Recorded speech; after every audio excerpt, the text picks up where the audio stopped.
ان الذين يتلون كتاب الله واقاموا الصلاة وانفقوا مما رزقناهم سرا وعلانية يرجون تجارة لن تبور ليوفيهم اجورهم ويزيدهم من فضله انه غفور شکور۔ یقیناً وہ لوگ جو اللہ کی کتاب کی تلاوت کرتے ہیں اور نماز قائم کرتے ہیں، اور جو ہم نے انہیں عطا کیا ہے اس میں سے وہ خفیہ اور اعلانیہ اللہ کی راہ میں خرچ کرتے ہیں، وہ ایسی تجارت کی امید رکھتے ہیں جس تجارت میں ہرگز نقصان نہیں ہوگا۔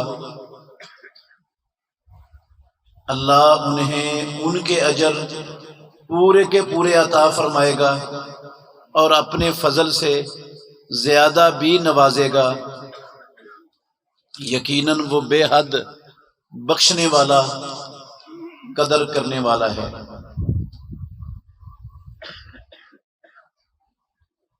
عزیز بھائیوں، قابل احترام بزرگوں،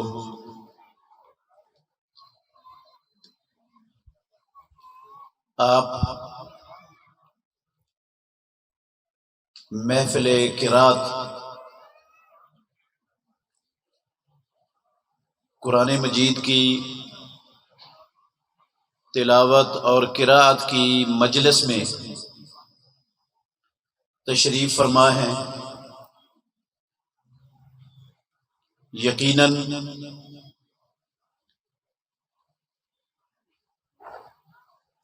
جس کا تعلق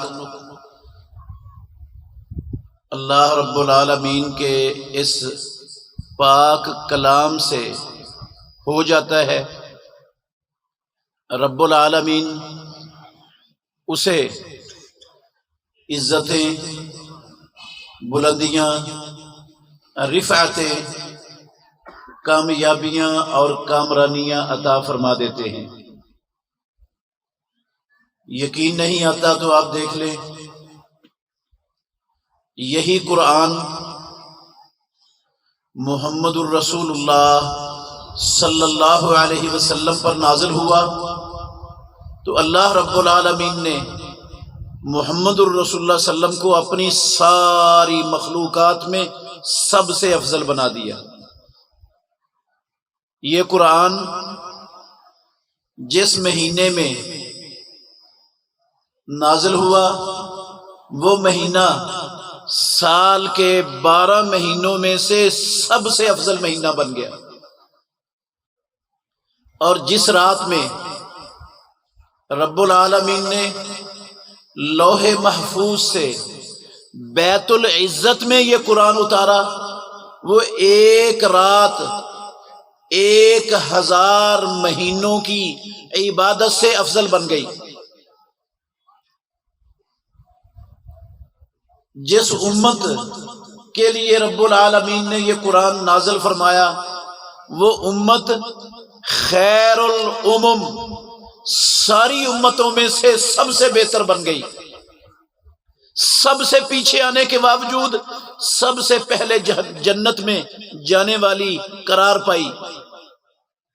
جن شہروں میں یہ قرآن نازل ہوا میرے محترم بھائیوں، وہ شہر رب کی زمین پر سب سے مقدس شہر بن گئے۔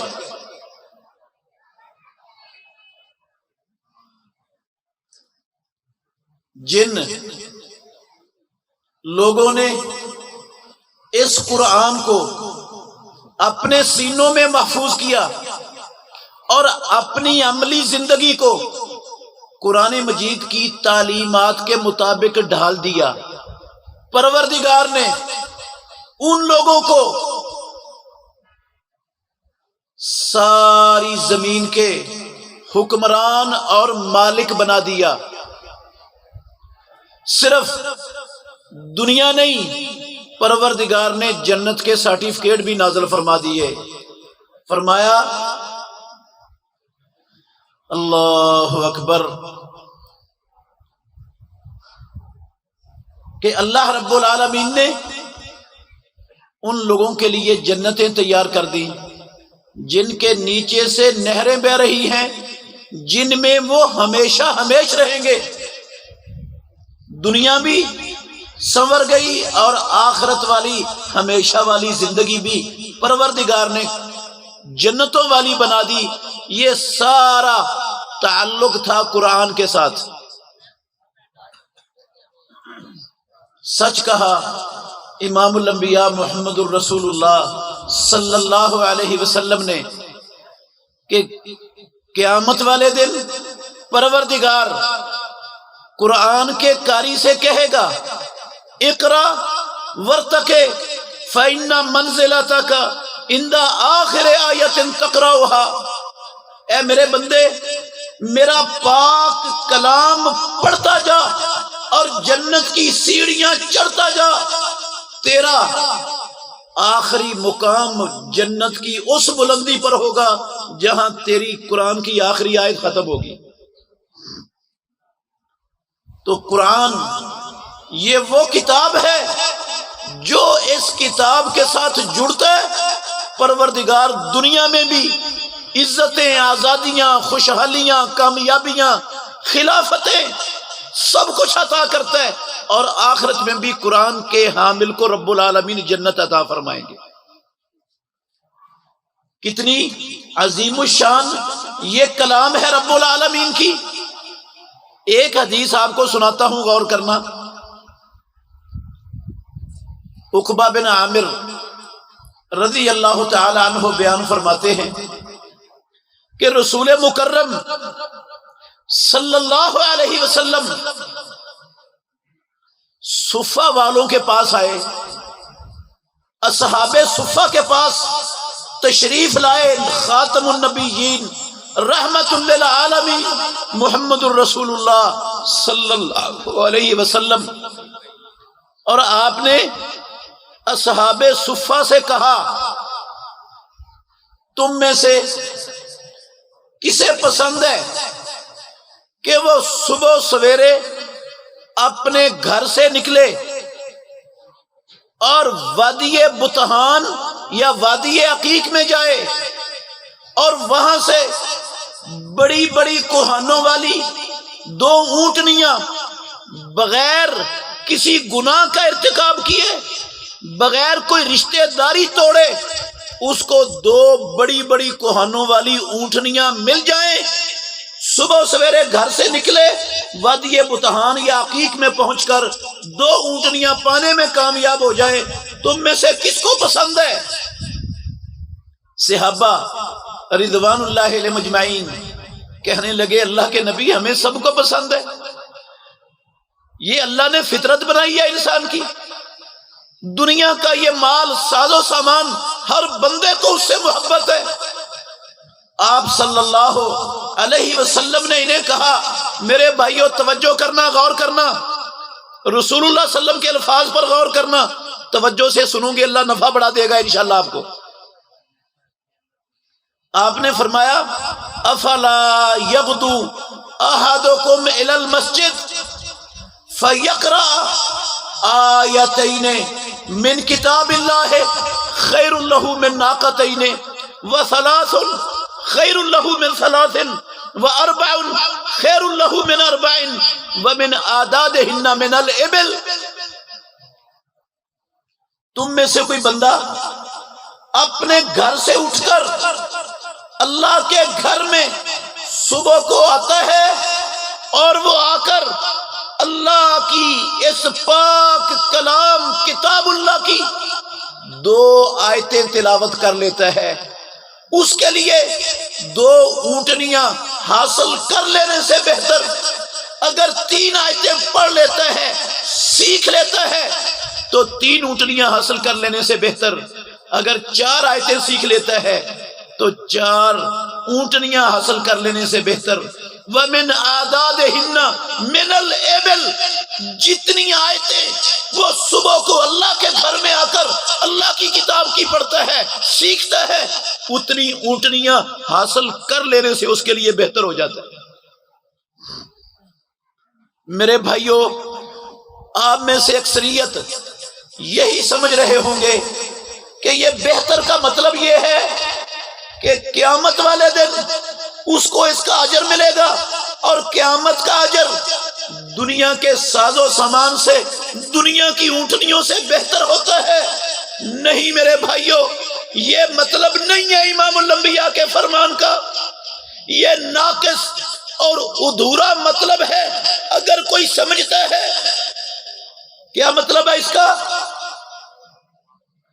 2 اونٹنیاں بڑی بڑی کوہانوں والی قیمتی، اگر کسی کو بغیر رشتہ داری توڑے، بغیر کسی گناہ کا ارتکاب کیے ہوئے مفت میں مل جائیں تو غالباً ایک اونٹنی کم از کم 1.5-2 لاکھ کی تو ہوگی۔ اس کو مفت میں 4 لاکھ روپیہ صبح صبح مل جائے، جس کو مل جائے ہم میں سے، اس نے کوئی گناہ بھی نہیں کیا، رشتہ داری بھی نہیں توڑی، 4 لاکھ روپے کا مالک بن گیا، اس کے پاؤں تو زمین پر نہیں نہ لگیں گے، بڑا خوش ہوگا، اللہ نے صبح صبح مجھے اتنی دولت دے دی۔ میرے محترم بھائیوں، یہ جو 4 لاکھ روپیہ اسے ملا ہے، کیا اس کا فائدہ دنیاوی زندگی میں ہے یا اخروی میں بھی ہے؟ سوال ہے میرا آپ سے۔ ان 4 لاکھ کا 2 اونٹنیوں کا فائدہ اسے صرف دنیا میں ہے یا آخرت میں؟ دیانتداری سے بتا رہا ہوں، اس کا فائدہ دنیا میں بھی ہے اور آخرت میں بھی ہے۔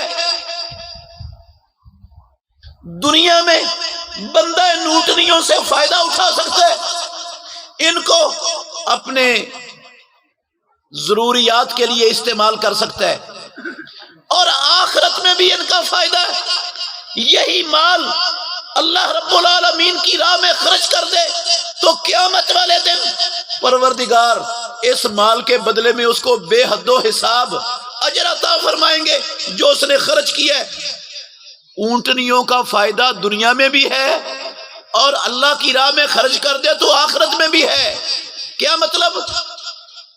جس طرح جتنا فائدہ 2 اونٹنیاں حاصل کر لینے سے ایک بندے کو دنیاوی زندگی میں ملتا ہے، اور جتنا فائدہ ان 2 اونٹنیوں کو اللہ کی راہ میں خرچ کرنے سے آخرت میں مل سکتا ہے، اس سے زیادہ فائدہ، اور میرے محترم بھائیوں، اس سے زیادہ فائدہ 2 آیتیں صبح اللہ کے گھر میں آ کر اللہ کی کتاب کی پڑھنے والا، سیکھنے والا، دنیا میں 2 اونٹنیوں سے زیادہ فائدہ دنیا میں حاصل کر سکتا ہے، اور 2 اونٹنیاں خرچ کر کے رب کی راہ میں آخرت میں جو اسے ملے گا اس سے بھی زیادہ فائدہ آخرت میں 2 اونٹنیاں، 2 آیتیں سیکھ کر مل سکتا ہے۔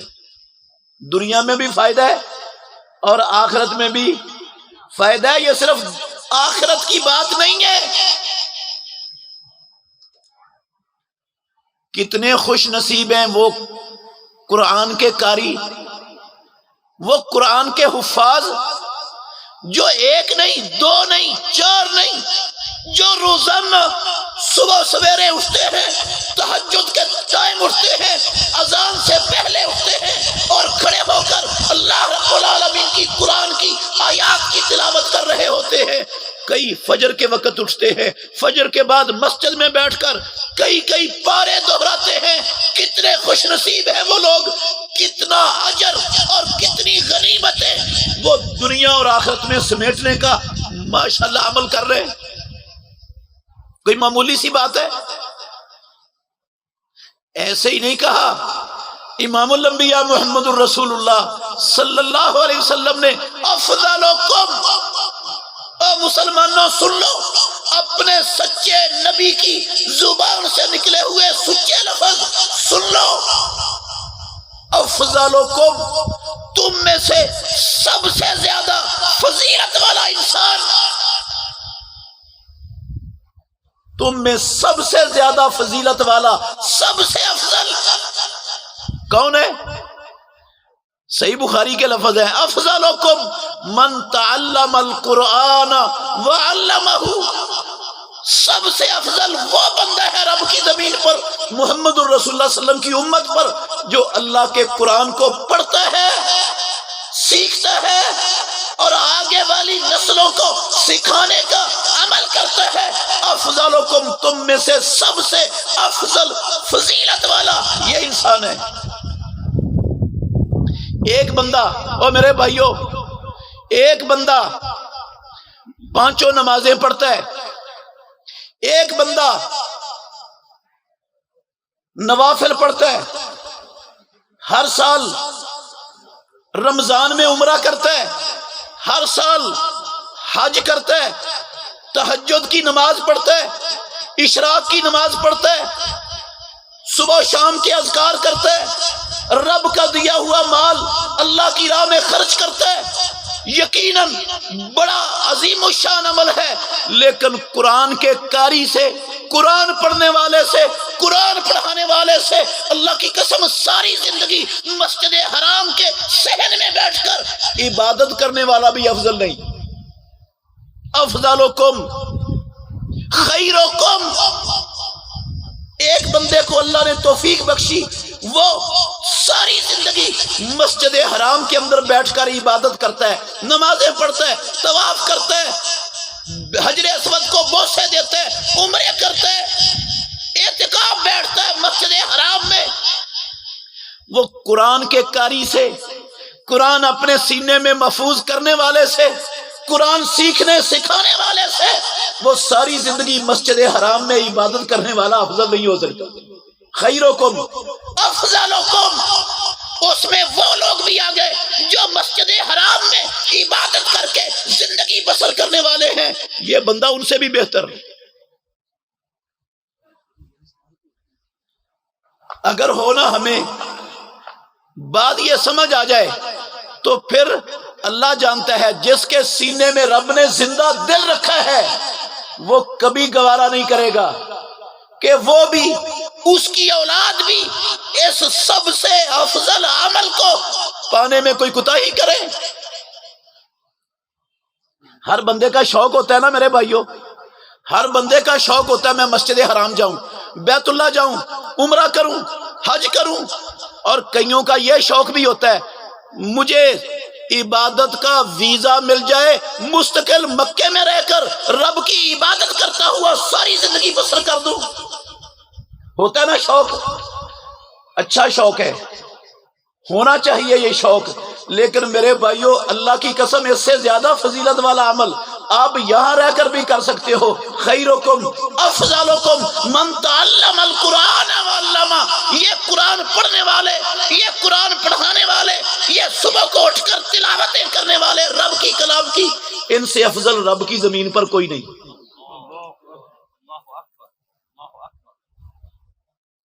تو پھر کیا خیال ہے، ہمیں اپنی اولادوں میں سے جو نابینے پیدا ہو جائیں، جو معذور پیدا ہو جائیں، جو موٹے دماغ کے پیدا ہو جائیں، ان کو وقف کرنا چاہیے نہ صرف قرآن کی تلاوت کے لیے، قرآن پڑھنے کے لیے، یاد کرنے کے لیے۔ ہمارے معاشرے میں اکثر لوگوں کی سوچ، ناراض نہیں ہونا، اکثریت کی سوچ یہی ہے، جو سکول نہیں چلتا، جو موٹے دماغ کا پیدا ہو گیا، جو معذور ہو گیا پولیو کی وجہ سے، جو نابینا پیدا ہو گیا، ماں باپ کہتے ہیں اس کو کیا بنا لو، حافظ، اس کو حافظ بنا دو۔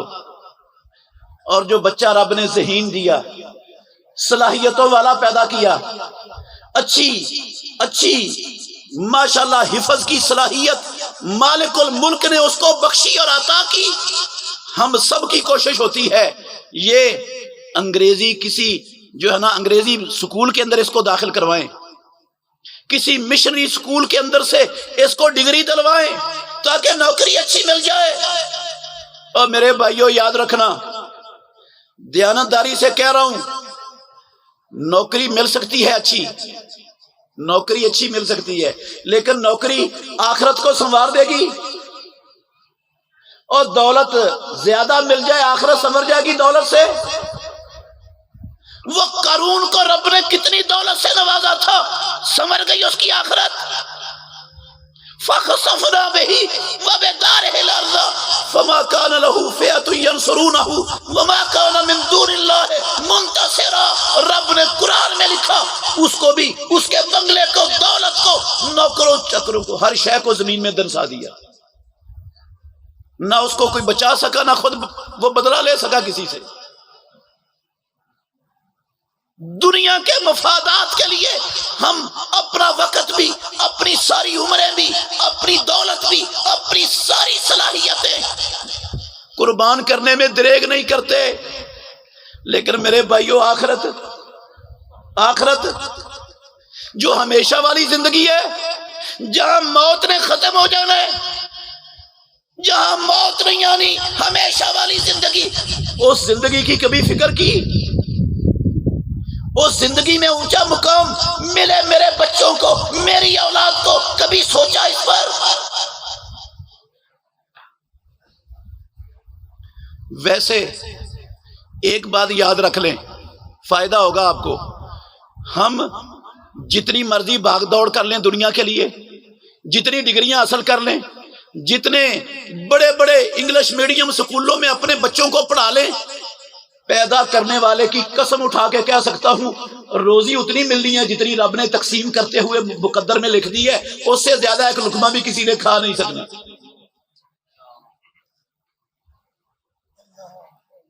ایک لقمہ اس سے زیادہ نہیں ملے گا۔ سوال پیدا نہیں ہوتا رب کا لکھا ہوا بدل جائے، کوئی بدلنے والا پیدا نہیں ہوا۔ اور اگر ہم اللہ اکبر اللہ کے قرآن کو پڑھیں گے، پڑھائیں گے، قرآن سے محبت کریں گے، قرآن سے تعلق رکھیں گے، قرآن سے جڑے رہیں گے، خاندانوں کو جوڑے رکھیں گے، پیدا کرنے والے کی قسم ہے دنیا بھی سکون والی، امن والی، عزت والی، خوشحالی والی، آزادی والی، کامیابی والی، خوشگوار بن جائے گی، اور آخرت تو پروردگار نے جنتوں والی بنانی ہے ایسے لوگوں کی۔ لیکن یاد رکھیں میرے بھائیوں، یاد رکھنا، اللہ اکبر، یہ قرآن جو اتنی عظمتوں والا ہے، جو دنیا میں بھی سب کچھ عطا کرتا ہے، آخرت میں بھی جنتوں کے وارث بنانے والا ہے، یہ کس کو بنائے گا؟ آخری بات ہے میری، کس کو بنائے گا میرے بھائیوں؟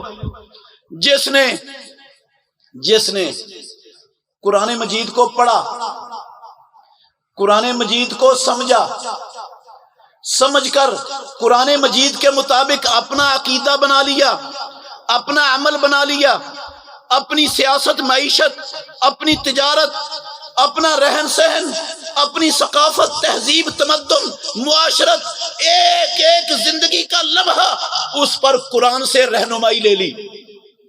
قرآن پیدا کرنے والے کی قسم اٹھا کے کہتا ہوں، سیاست کا میدان ہو، معیشت کا میدان ہو، کوئی میدان ہو، تعلیم کا میدان ہو، کاریگری کا میدان ہو، ہر میدان میں سب سے بہتر راستہ اگر کوئی دنیا کے اندر چیز دے سکتی ہے تو وہ رب کا قرآن ہے۔ قسم اللہ کی، اس سے بہتر راستہ سیاست کا، معیشت کا، معاشرت کا، تہذیب کا، تمدن کا، معاملات کا، عبادات کا، عقائد کا، اس سے بہتر راستہ دنیا میں کوئی دینے والا پیدا ہی نہیں ہوا۔ ان ھذا القرآن، میری بات نہیں ہے، ان ھذا القرآن یہدی للتی ہی اقوم۔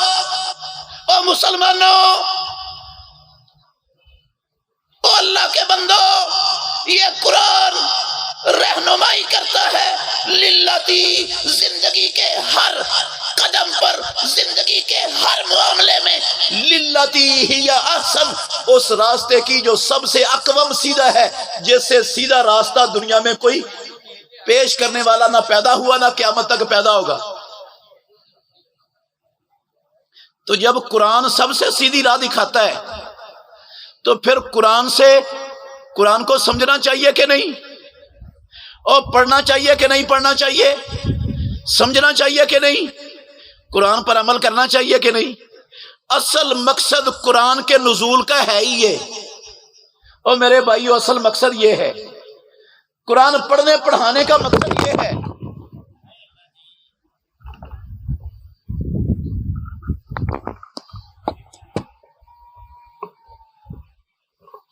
قرآن پڑھنے پڑھانے کا مقصد یہی ہے، یہ اداروں کا مقصد یہی ہے، یہ محفل اللہ کی قسم سب سے بڑا مقصد یہ ہے کہ ہماری عوام کے دلوں میں قرآن کی محبت پیدا ہو جائے، یہ قرآن سے جڑ جائیں، یہ قرآن کو سمجھنا شروع کر دیں، یہ قرآن سے رہنمائی لینے کے اوپر کمر بستہ ہو جائے۔ اگر ہم سب ہو گئے، ہمارے حکمران، ہمارے سیاستدان، ہمارے تجار، ہماری عوام، ہمارے علماء، اللہ کی قسم ساری دنیا میں اللہ کے دین کو غالب کرنے کی راہ میں کوئی رکاوٹ باقی نہیں بچے گی۔ سب سے بڑی رکاوٹ خود ہم ہیں۔ سب سے بڑی رکاوٹ کون ہے؟ خود ہم ہیں۔ یہودی بھی رکاوٹ ہیں، عیسائی بھی ہیں، ہندو بھی ہیں، کمیونسٹ بھی ہیں، بدھ مت ہیں، لیکن وہ بعد میں ہیں۔ بڑی رکاوٹ ہم ہیں۔ اللہ کے دین کو اللہ کی زمین پر غالب کرنے کی راہ میں بڑی رکاوٹ ہم ہیں۔ ہم اس لیے رکاوٹ ہیں، ہم نے قرآن کو سمجھنے کی زندگی میں کوشش، ترجمے کے ساتھ سیکھنے کی کوشش نہیں کی، نہ خود کی، نہ اپنے بچوں کو ترجمے سے پڑھانے کی کوشش کا کبھی ہم نے سوچا کہ اب کوشش کریں۔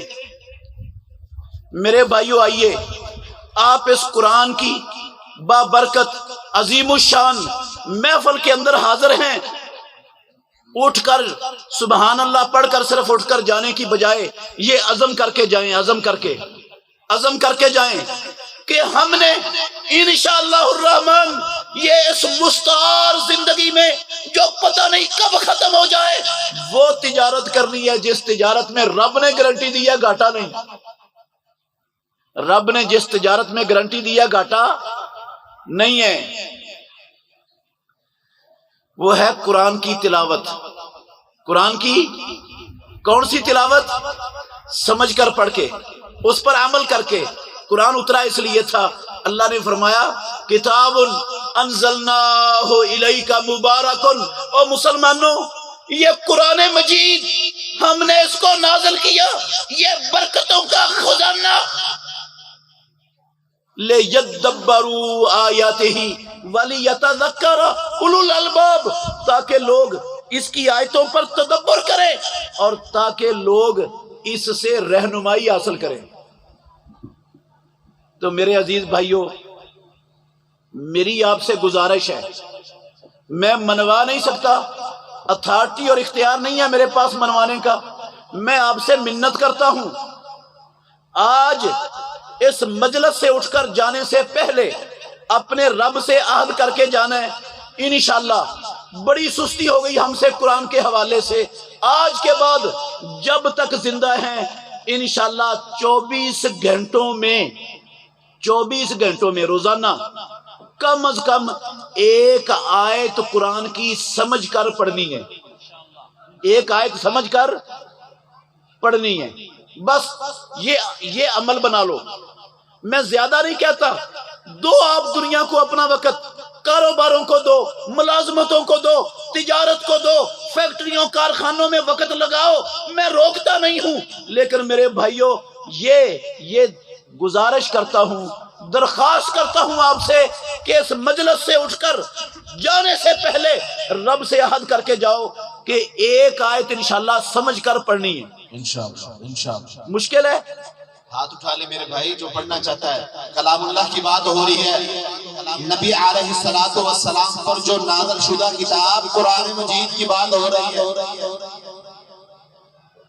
ایک آیت اگر ہم پڑھنا شروع کر دیں گے ہمارے گھروں پر اللہ رب العالمین کی برکتیں نازل ہونا شروع ہو جائیں گی، ہمارے بستیوں میں، علاقوں میں، ملکوں پر اللہ کی رحمتیں نازل ہونا شروع ہو جائیں گی۔ اللہ سے دعا کرتا ہوں اللہ رب العالمین ہمیں قرآن کے ساتھ محبت کرنے والا بنا دے، آمین قرآن کی ہمارے دلوں میں محبت پیدا فرما دے، اور پروردگار ہمیں جب تک زندہ رکھے قرآن سمجھ کر پڑھنے اور اس پر عمل کرنے کی توفیق کے ساتھ زندہ رکھے۔ آخر دعوانا ان الحمدللہ رب العالمین۔